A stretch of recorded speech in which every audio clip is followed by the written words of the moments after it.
before diving into various aspects of the Metasploit framework, I think it's better to talk about some absolute basics when conducting a penetration test. Actually, this is not a pure penetration testing course. This course will show the capabilities of the Metasploit framework while you are doing a penetration test.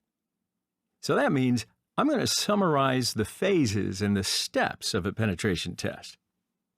So this section will cover more theoretical information. So for you beginners out there, this is a great point to start.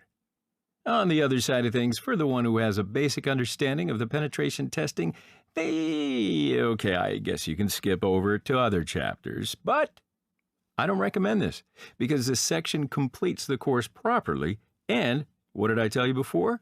I'm going to do things a little differently so you might get my unique take on it. I don't want to push you though, so do what you choose. So in this section, you're going to learn and understand what penetration testing is all about and where the Metasploit framework actually fits in, precisely.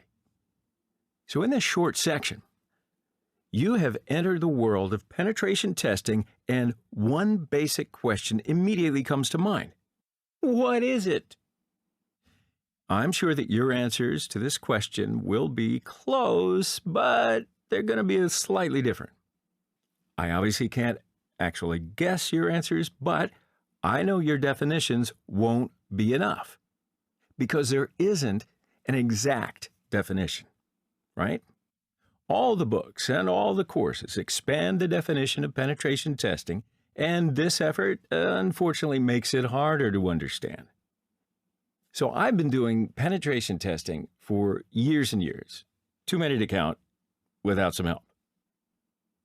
To me, penetration testing is simply to find and exploit the weaknesses in a computer system by predefined rules in a specific scope.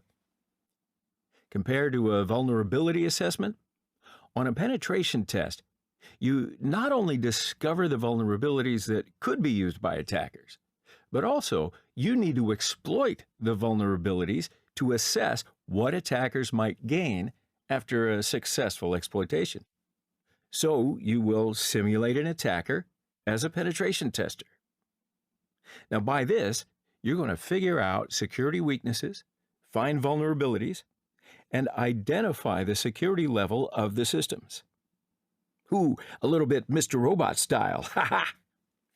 The important point here is to exploit the identified vulnerabilities by concerning the consistency of the target system. So honestly, in a penetration test, you will focus on how to improve the security of your target from an attacker's perspective. Oh, and by the way, I implicitly explain why I choose the Metasploit framework.